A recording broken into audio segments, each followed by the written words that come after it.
Greetings, Mr. and Mrs. Middle America and all the ships at sea. This is Ian Pundit on Coast to Coast AM, and to the hostile invading alien armies hovering silently behind their cloaking devices just outside of Earth's atmosphere. Remember, eat the Canadians first. I want to say that I hate to start a show with such sad news, but if you missed it, we had kind of a death in the family. Somebody who's been on a lot over the last 20 years or so, I think. He was known as Jason the Horse, and Jason was probably the guy who people asked me most about when they would meet me or find out about my connection to Coast. And they always wanted to know the same thing. Was he for real? Was Jason the Horse for real? Jason the Horse was a guy who was so important that he went to great lengths, I think, to share his story. And I say important within a certain community, his willingness to go on the air, his willingness to, in many cases, be ridiculed even for his beliefs that he was a horse caught in human form.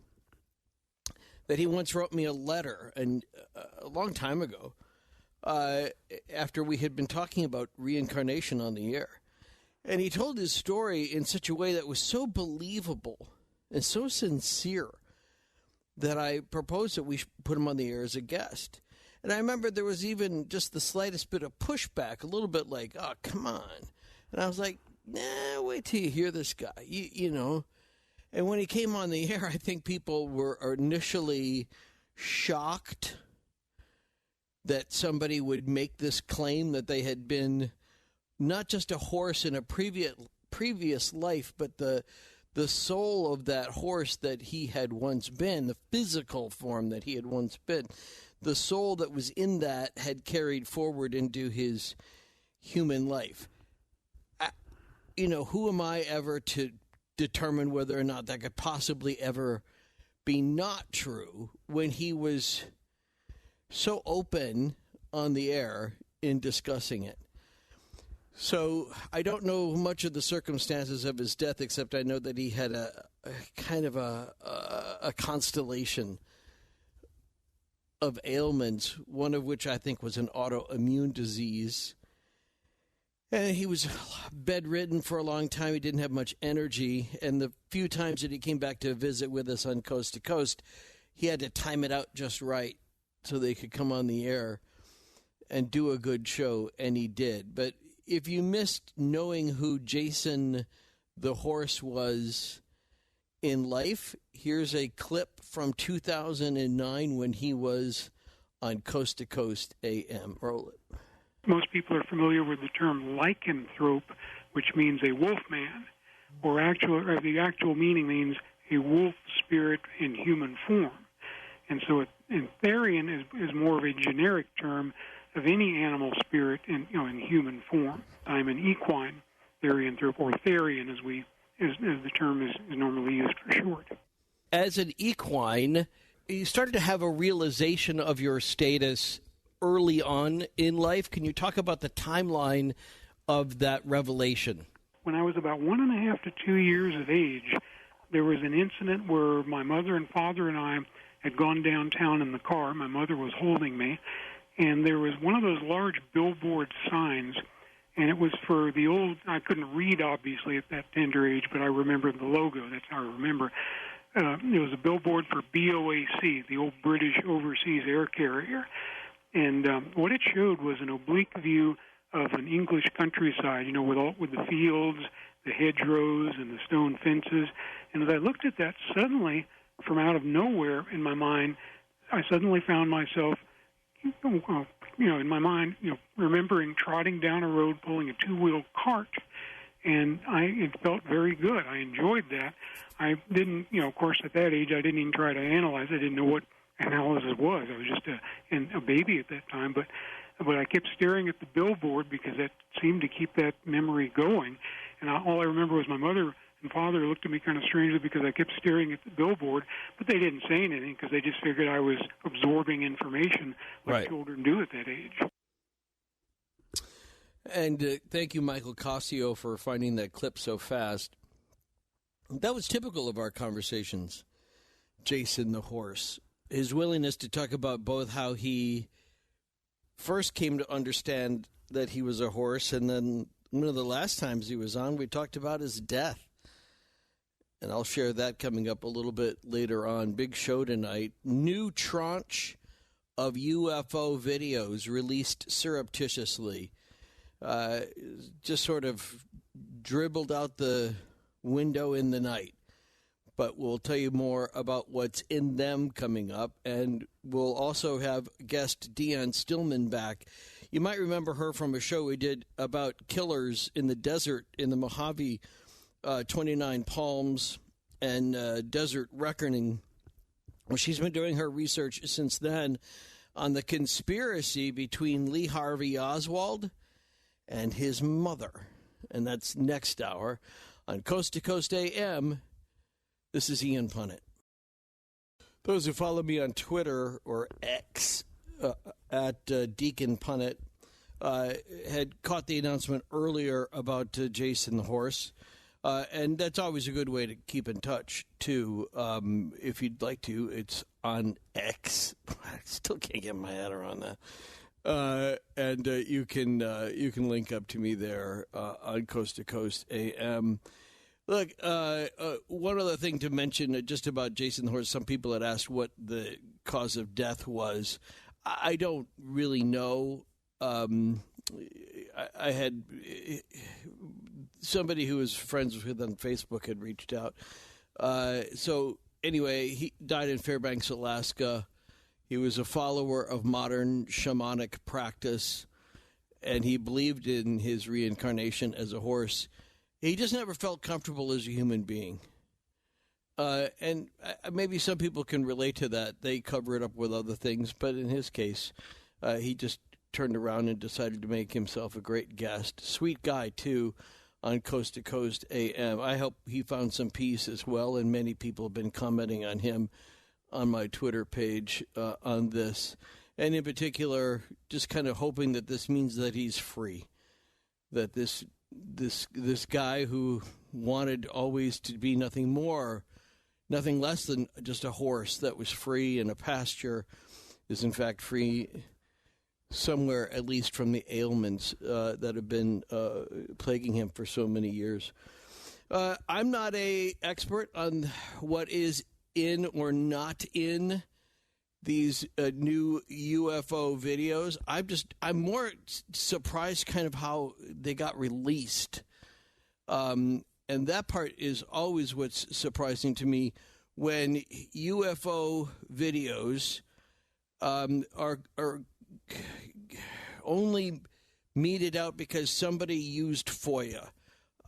As somebody who studies journalism, I love the Freedom of Information Act. It's very important that we have the Freedom of Information Act.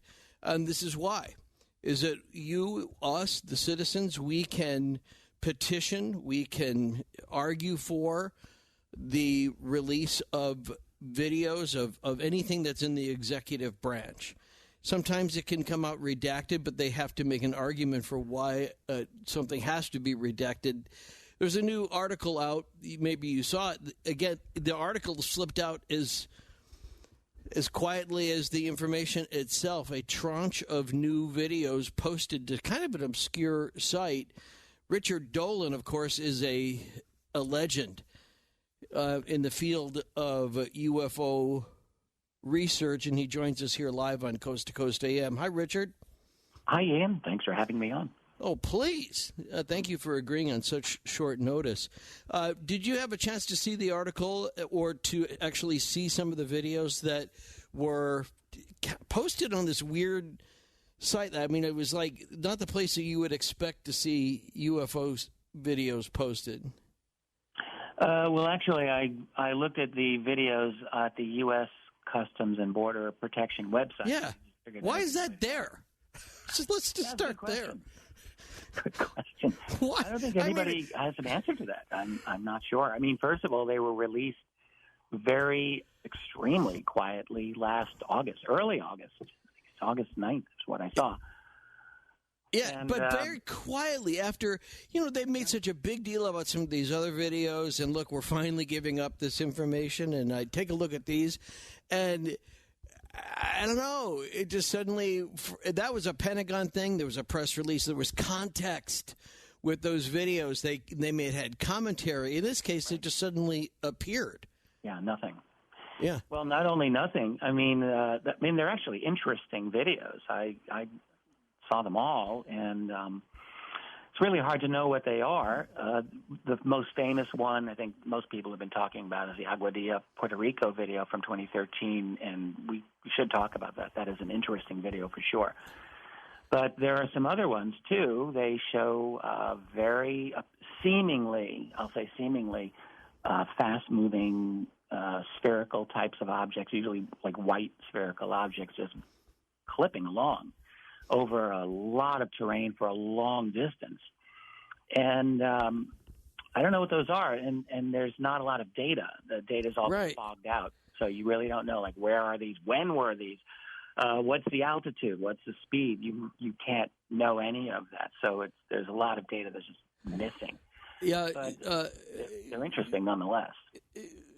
Richard Dolan, by the way, is a star of the Richard Dolan Show on KGRA, and I tried to watch your Gaia TV show, False Flags. I couldn't get it to come up through my system, but I'm going to make a point to see it, especially if you address this in the future. As a classic UFO researcher, historian, observer, I think you'll also chime with me on the criticism of this. The people that were pushing back on it, where they were saying, well, we don't know whether this is a paper bag. We don't know if this could be a deflated weather balloon. Well, okay, it could be, but then why did the U.S. Border Patrol, why did they put that under in the people that carry information about terroristic threats in the United States? Why did they even bother to have the video and then release the video for a FOIA on UFOs?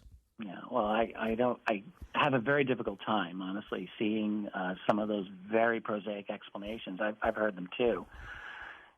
One of the videos shows an aircraft being chased. I mean, it looks like it's by a tiny spherical object that changes direction and doesn't quite, but almost looks like it circles around this aircraft, which itself almost looked like it was doing an evasive maneuver. I can't really tell if that's what it was.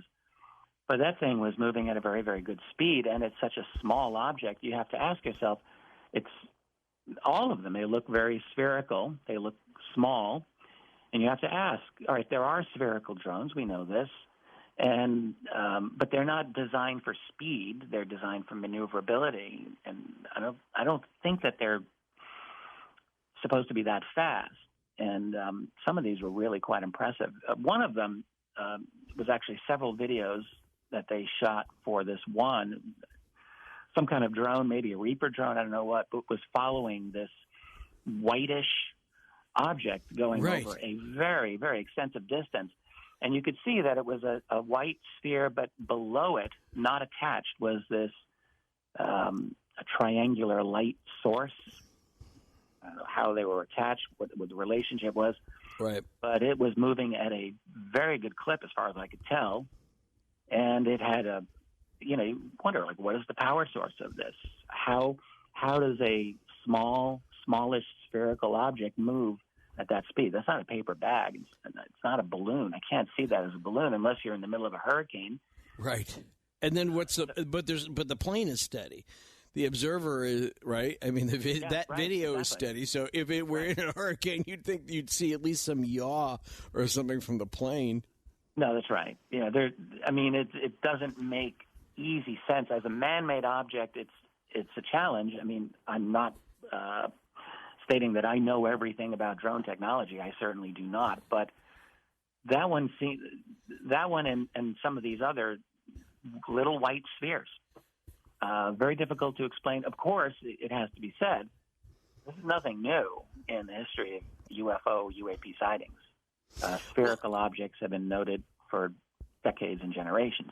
We're talking about what at one point they referred to as Foo Fighters? Well, yes, that's right. And some of those were spherical, and we're talking right. 1940s. So, here's what strikes me is we don't have to classify them as UAPs because the government did it for us.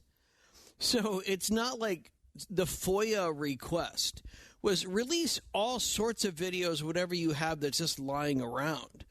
The FOIA request was specifically for videos that had not previously been released in the category of, and then the category is very specific about what they wanted to be, what they wanted to see. And so it was the government that decided what went into that file.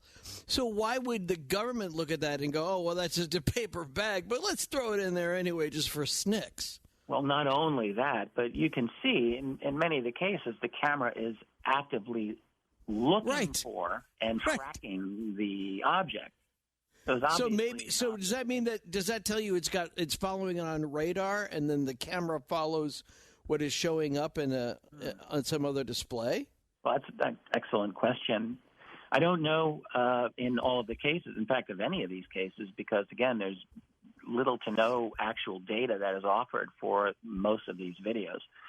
One of the exceptions, I think the big exception, is the one from 2013, April 26, 2013, from Aguadilla, Puerto Rico.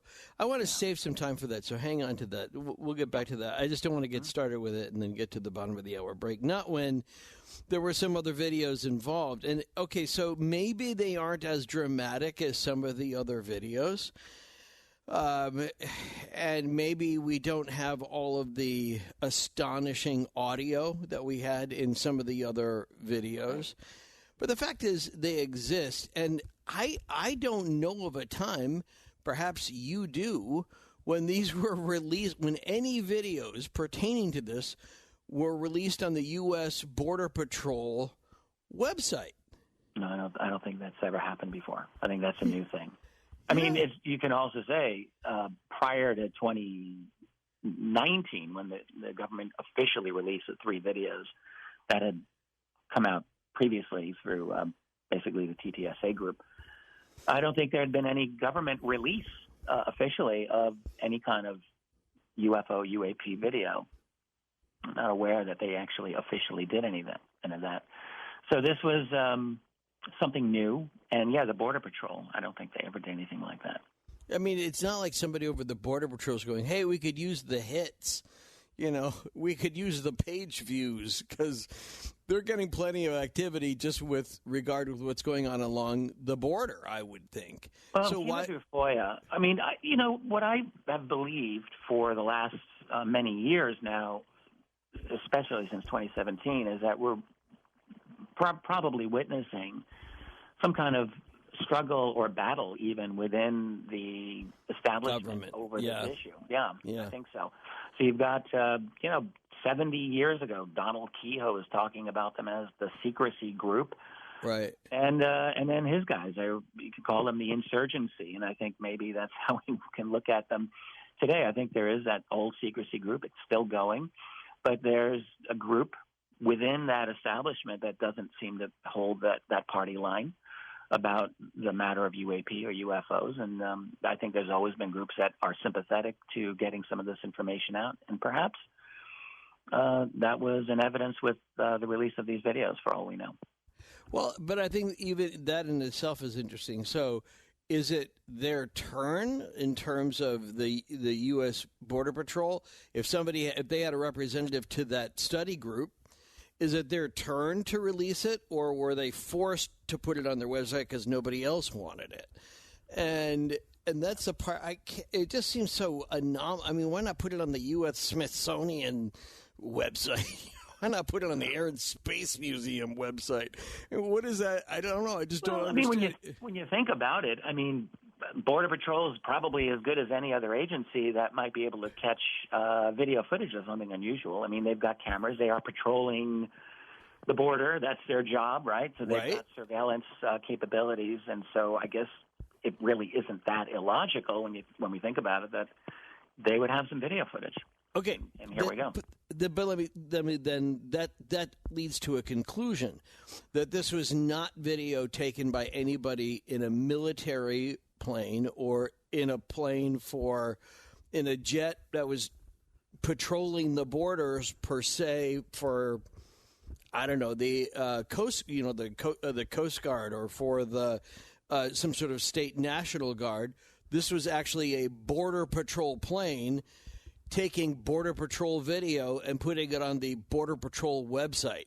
That in itself, to me, is interesting. But we'll get back with Richard Dolan.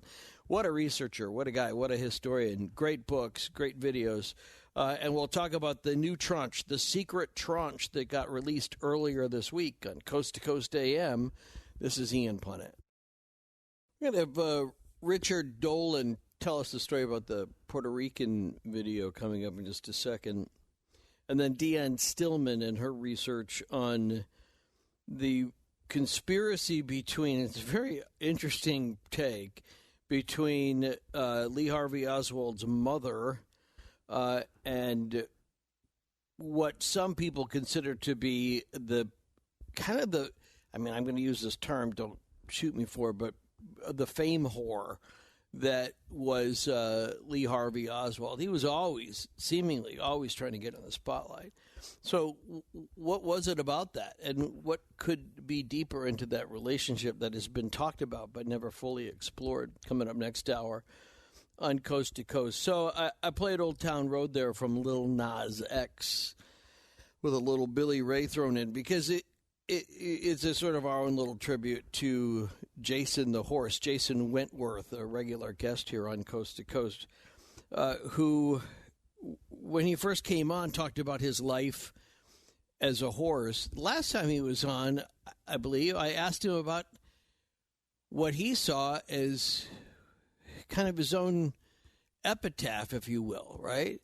That he was facing the most difficult diagnoses. He was he had many things at once that he was trying to be treated for, and yet he was still willing to come on Coast to Coast. And this is how this is typical of him. So I hope you hear it with the spirit that it was intended. He had a sense of humor. He knew what people thought of him.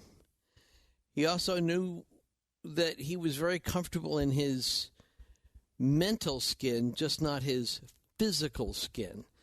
On Coast to Coast AM. Roll it. I know this will sound morbid, but I guess I know you well enough. I feel like I can ask.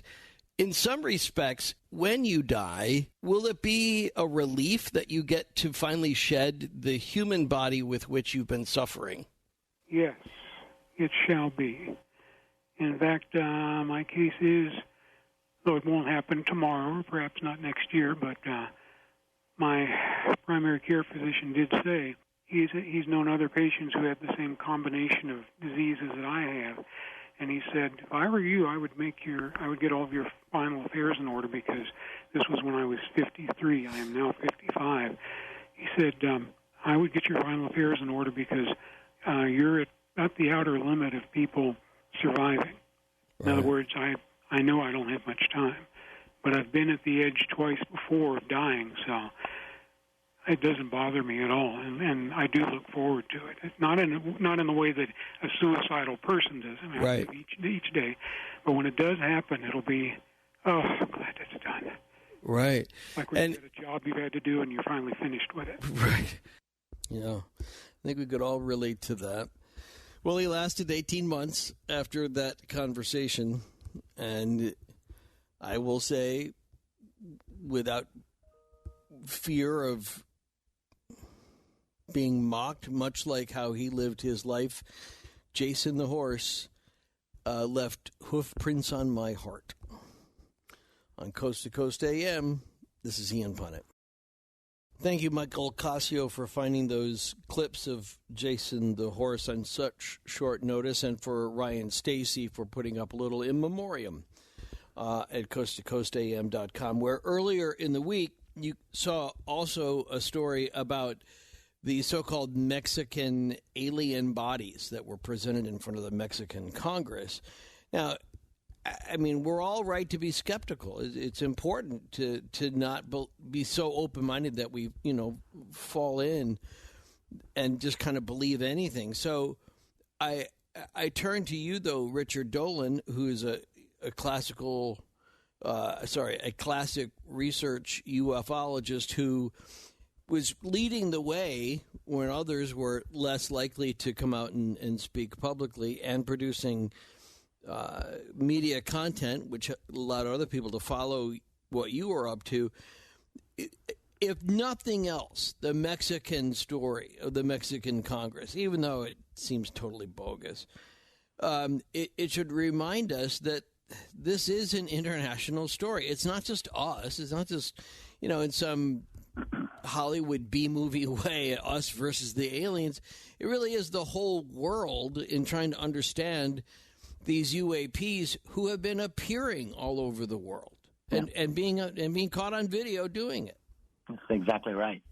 And in fact, this is something that's very interesting and important to me personally, just the global nature of the UFO-UAP phenomenon. We have good, reasonable data, I guess you could say, for North America, that is the United States and Canada. We've got MUFON database. We've got the National UFO Reporting Center. But for much of the rest of the world, we know that there's a lot of activity, but there are not really good databases for most people to report these in their own languages, in their own nations. It's not there. So it's very difficult, but we know that this is absolutely global.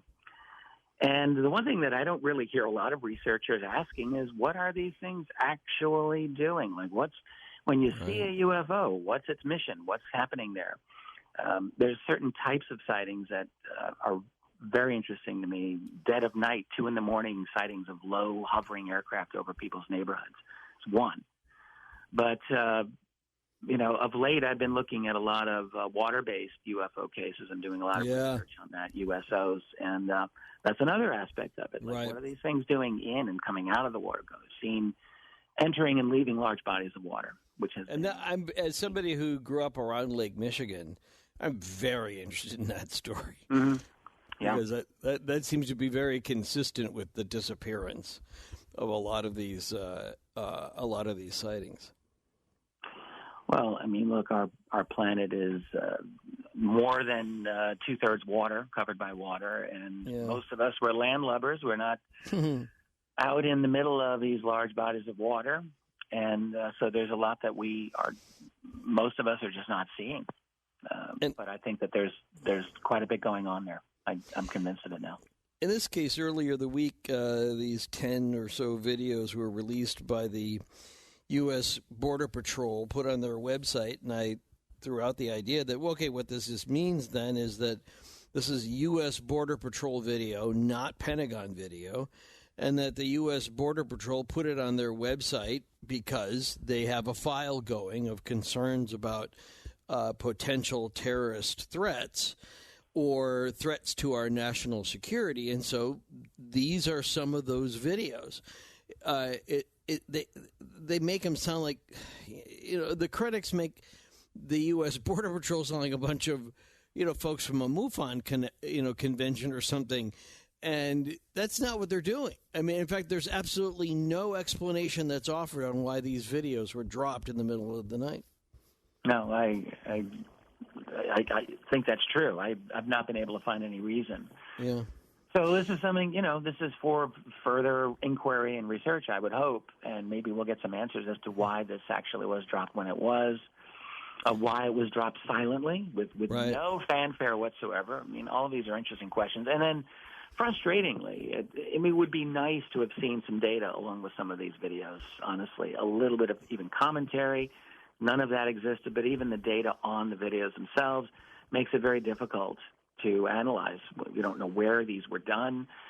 It would be a lot easier to get a sense of what these things were if we could see how fast they were going, what altitude they were at, and things like that. But it's not available to us, unfortunately. But we can get it. Maybe we can make that available. You connect this to the Puerto Rican story. Yeah. Okay. Well, Aguadilla is interesting to me. not because I've been there. I've not been to Aguadilla, Puerto Rico, but in my own research, I've uncovered several UFO and USO cases near at Aguadilla, right at the coast there. I mean, that's in the northwest corner of Puerto Rico. So the video that was released officially, which leaked out, that video originally, the 2013 one, leaked out in 2015. So we've known about it. We've been able to see it. It was nice to see it again, from the website. And that is a very, very interesting video. I mean, I can't see how the skeptics are, trying to dismiss this as something. I think one is moved like lanterns, Chinese lanterns or that type of thing, or wedding lanterns. I think I heard. I'm like, are you kidding me? That thing was booking at a really good clip. Right. And then it did appear. You look at that video closely, and first you're seeing one, and then you are seeing two separate. Now, I don't know how that happened. And then you see those two apparently go into the water. And they don't seem to lose any speed when they're in the water, by the way. And then they come out, and the video, that's all we have of it. But it's very bizarre. But I have cases, I've got a couple of other cases that I have found from Aguadilla that are every bit as interesting. I mean, we don't have the video, but I've got one from the 70s. I got one from the late 80s. I got one from 2009. They're all interesting. You got objects that are seen descending onto the water off the coast. This is one back from the 70s, 1975. It's husband and wife see it. It lands on the water, and it's got all of these lights on it, and then it just rises from the sea and just moves off at high speed in a western direction, and it's just gone. They watched it for about 15 minutes. That was one. That's Aguadilla. There's one from 1989, July, where a professional snorkeler and diver and fisherman is off. He's out in somewhat deep waters. He sees an object underneath the water, and he spoke to a UFO researcher, Scott Corrales, back in the 90s. He said, look, I touched it. I saw it. I was in my boat. I got my snorkeling gear. I went down there, and I touched it. I went in twice, he said. And it moved away at high speed after he did that. It illuminated. Now, this is his story. You can say, well, I don't believe it. Right. But the thing is that there are lots, in Puerto Rico in particular, is an absolute hotspot of UFO and USO activity. There's many, many of these types of seemingly crazy stories, but they just keep coming. Yeah. So I think that's an interesting area there, and that's one of the reasons that I've always been a little more interested in that Aguadilla video because, again, it's the location. There's something very interesting about that region, in my opinion. Richard Doolin, I'm going to ask you a question that may sound irrelevant, but I'm curious. Do you have a cell phone? Yeah, I'm talking on it right now. Smartphone? Not this one. I'm not using that one right now. I have a better connection on this other phone I'm using. Okay. Follow me on this, but what kind of smartphone do you have that you're not using right now? It's a Galaxy. Okay, like the S23 Ultra or higher? No, I think I have a lower one. I think 19. Okay. Why do I? Because, and I think this is really interesting, so much of what we see on TikTok and Instagram and on YouTube are people who are using cell phone video because it's right there at the end of their arm, right? Oh, right. Yeah. Something happens, but what if it happens at night? And what if it's something that they're seeing at night? Well, the iPhone 14 Pro, Samsung Galaxy X23 Ultra, and the Google Pixel 7 Pro have night modes. And all of those cameras have night modes, and up. They've come up with other versions where the images are pretty bright even in the middle of the night. Mm-hmm. So I say that because, that if one is so inclined don't be fumbling around for your night vision, toggle on your cell phone. Set it now, just on the odd case that something should happen at night. And then you're not shooting to the dark and hoping for some sort of, reflection from the moonlight or kind of the halo from Earth. Get one of these night. You don't have to have a separate night vision camera to get night video. Yeah. The technology on this is just becoming incredible. And I think we're going to be getting to a point where, you're going to see people capturing more and more things. I used to think that in an era where everyone's capturing something that the UFO reality would break out into the open more easily. But the problem that we see is that more video doesn't really translate into a whole lot. People don't want to believe that it's anomalous. Right. They're not going to believe it's anomalous, and maybe that's it. But until it does, with video, you need witness testimony to go along with it. You need context. Yeah, well, true, but that's right up until it does. Even a critic, and some of these critics for the videos that were released earlier this week, is you used the perfect term, prosaically deny, or try to contextualize these videos as nothing. And what if 1 out of 99? What if 1 out of 1,000 of these videos that are captured by somebody on the ground, somebody in a trainer plane, doesn't matter what it is, and they happen to catch something that's so vivid that there's no denying it. You could use the excuse of, well, there's 999 other videos that don't really tell us anything, but it won't matter.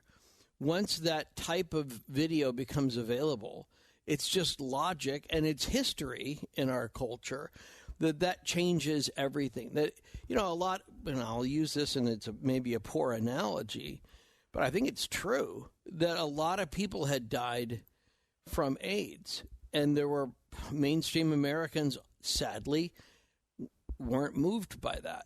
But then Rock Hudson died. Then many other stars, people that they had previously affiliated with, say, the golden age of Hollywood or, rock gods, they began to die. And then all of a sudden it's like, well, maybe this is different. So I think there has to be maybe some sort of emblematic video, and we have no way of knowing in what form that will come. Yeah. Yeah, that's probably right. We're waiting. We're waiting for the big one, right? Right. But also, I think most people, they want an official acknowledgement by whatever they consider to be an authority. Usually that's our political authorities. And it seems to me that without, and also let's put in the major media, the establishment, we can put it that way, they're going to need, this is crazy, but I think a lot of people want that. And if they don't get, in other words, this is more political than scientific in a way. Right. I guess maybe that's what I'm saying. It's a scientific problem, but it's going to have a political solution. And I don't know how long it's going to take us to get to that.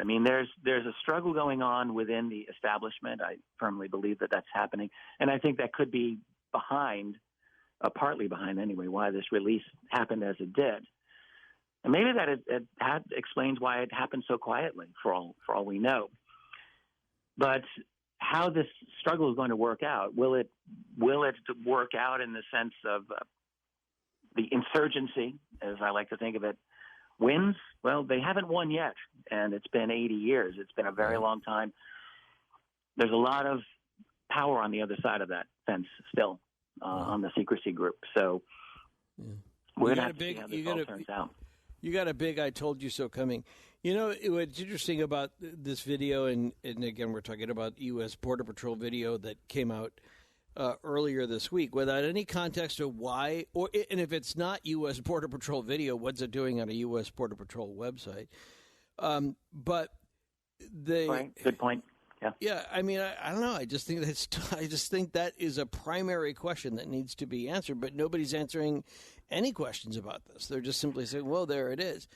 I truly believe, and I have said forever, that we would adjust, that at least Americans will adjust. If this is the new reality, right? If this is what we're facing, if this is what we're learning about our Earth, that now it's a fact, we'll find a way. Mm-hmm. We'll work it out.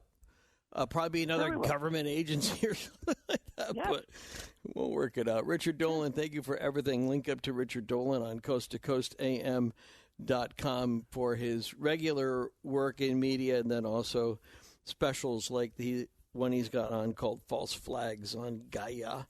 All right, stand by. The latest research from Dion Stillman on Lee Harvey Oswald and his mom next.